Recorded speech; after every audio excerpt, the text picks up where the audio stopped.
Bom dia, graça, paz e misericórdia.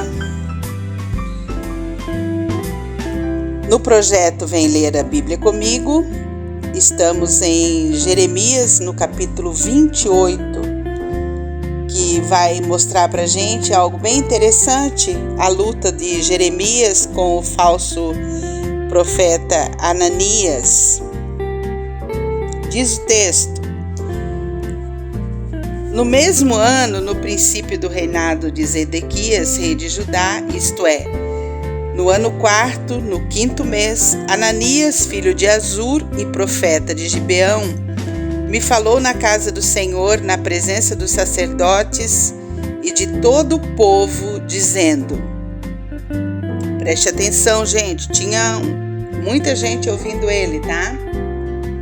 Tinha muita gente ouvindo Ananias e Jeremias. Verso 2: Assim fala o Senhor dos Exércitos, o Deus de Israel, dizendo: Quebrei o jugo do rei da Babilônia. Dentro de 2 anos, eu tornarei a trazer a este lugar todos os utensílios da casa do Senhor, que daqui tomou Nabucodonosor, rei da Babilônia, levando-os para a Babilônia. Também a Jeconias, filho de Jeoaquim, rei de Judá, e a todos os exilados de Judá que entraram na Babilônia, eu tornarei a trazer a este lugar, diz o Senhor, porque quebrei o jugo do rei da Babilônia. Então respondeu Jeremias, o profeta, ao profeta Ananias, na presença dos sacerdotes e perante todo o povo que estava na casa do Senhor. Disse, pois, Jeremias, o profeta: Amém. Assim faça o Senhor, confirme o Senhor as tuas palavras com que profetizaste, e torne ele a trazer da Babilônia a este lugar os utensílios da casa do Senhor e todos os exilados.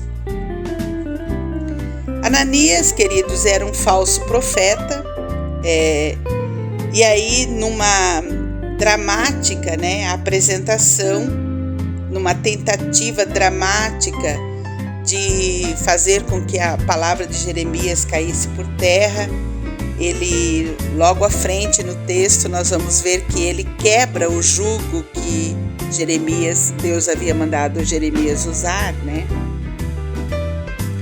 Eles estavam diante de uma plateia, tinha várias pessoas de várias cidades que estavam ali, e eu fico pensando que aquelas pessoas que estavam ali ouvindo os 2 profetas, eles foram embora, saíram daquele lugar com as 2 profecias contraditórias na cabeça, Vamos seguir a leitura para a gente entender um pouco melhor?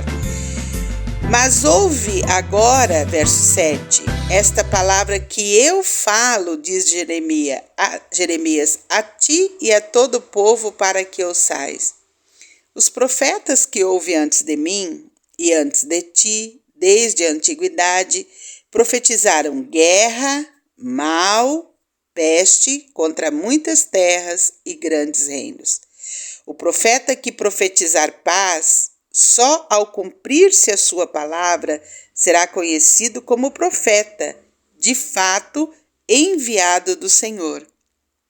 Então, o profeta Ananias tomou os canzis do pescoço de Jeremias, o jugo, e os quebrou, e falou na presença de todo o povo: Assim diz o Senhor, deste modo, dentro de 2 anos, quebrarei o jugo de Nabucodonosor, rei da Babilônia, de sobre o pescoço de todas as nações, e Jeremias, o profeta, se foi, tomando o seu caminho.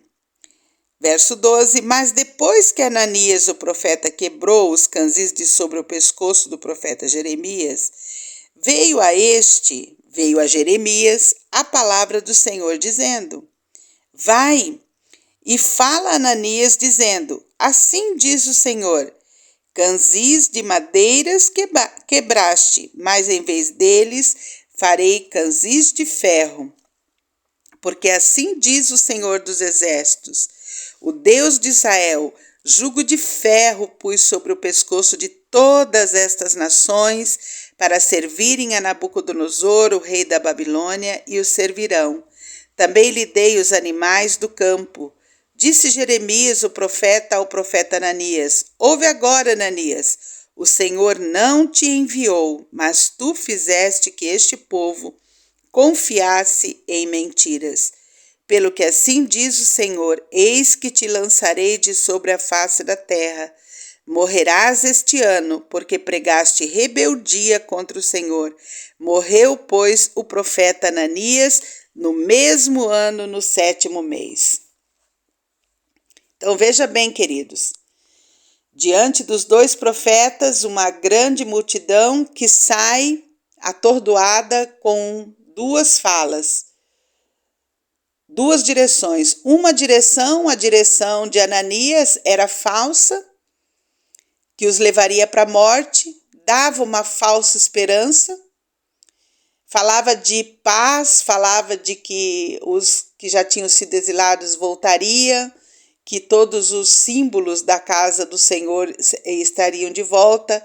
Então, dava uma falsa esperança para o povo, né?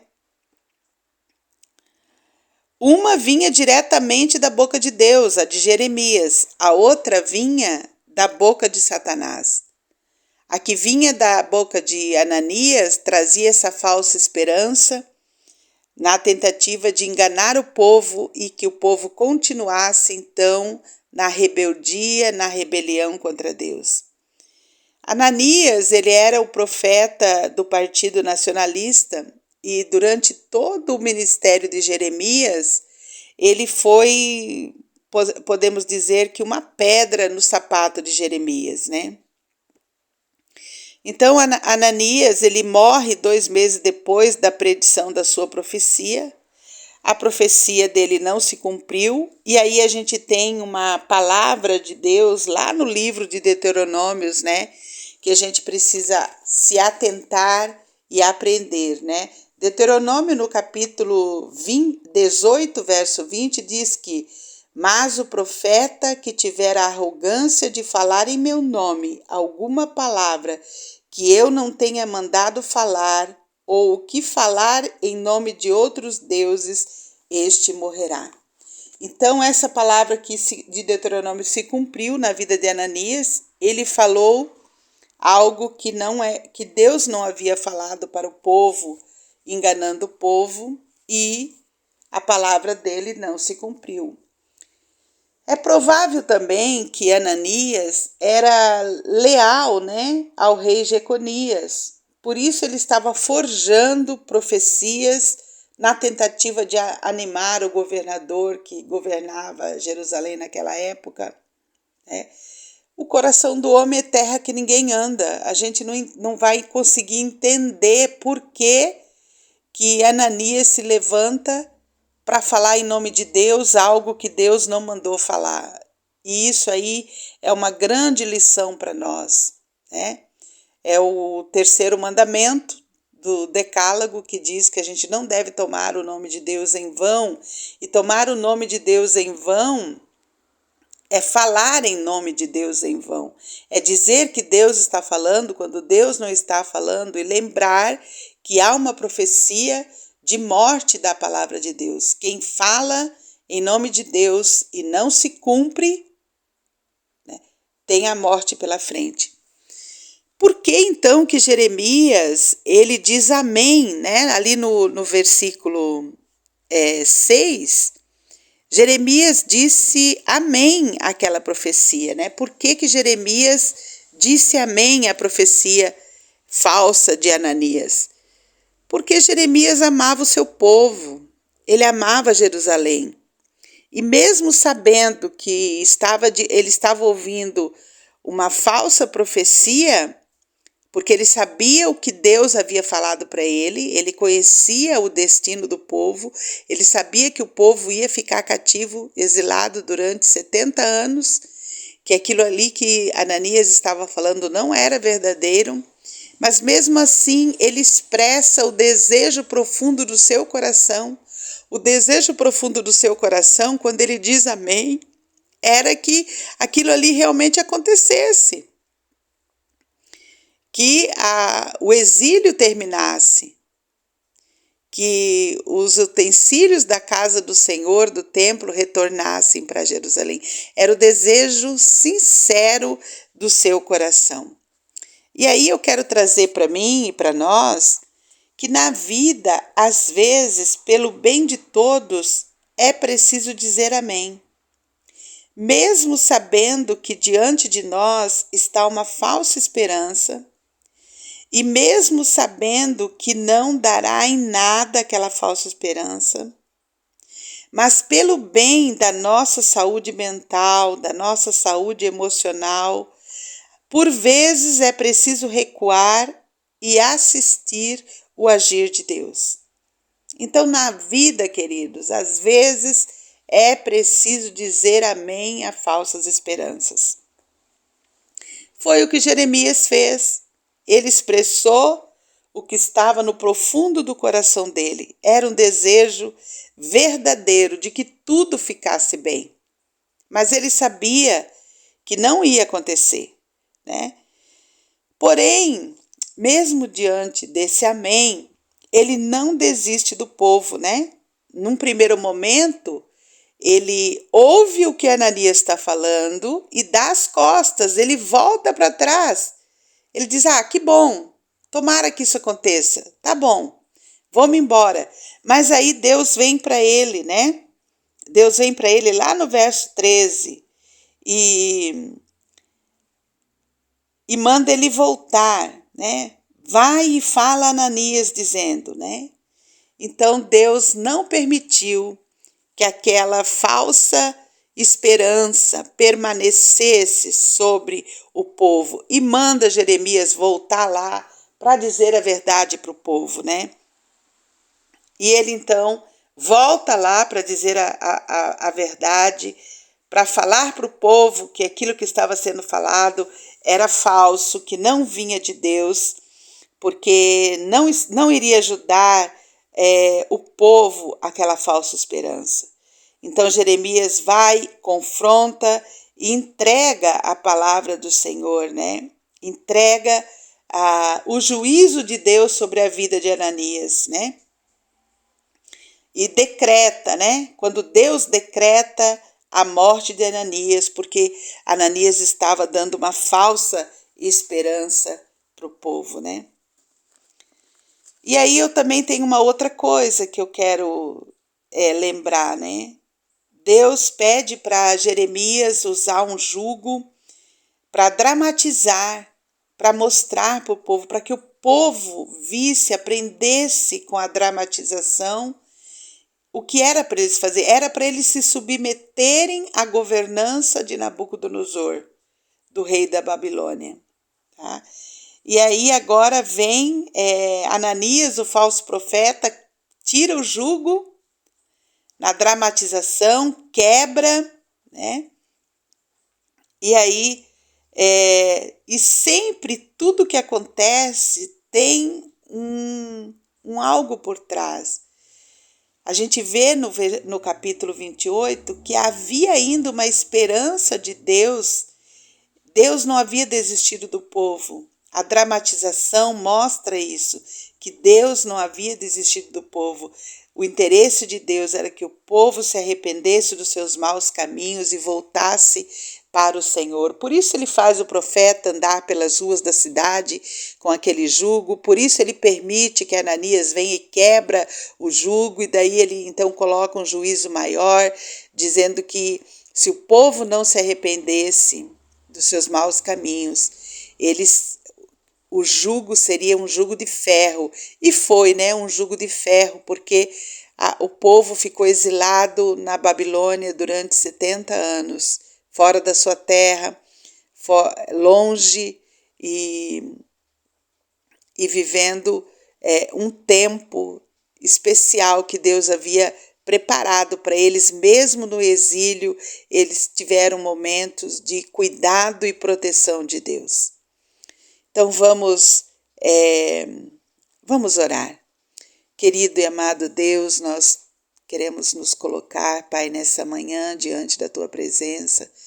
Queremos, Paizinho querido, te agradecer, Pai, por esta palavra tão preciosa aos nossos corações, Pai, que traz para nós, ó Deus querido, dois viés diante de nós, que às vezes, Pai, diante de algumas circunstâncias, diante de situações que estamos vivendo, é preciso, Pai querido, olhar para as coisas que estão diante de nós e dizer amém, recuar, dar um tempo para que possamos compreender e entender o que está acontecendo, Pai. E só não podemos, Paizinho querido, aninhar no nosso coração falsas esperanças, Pai.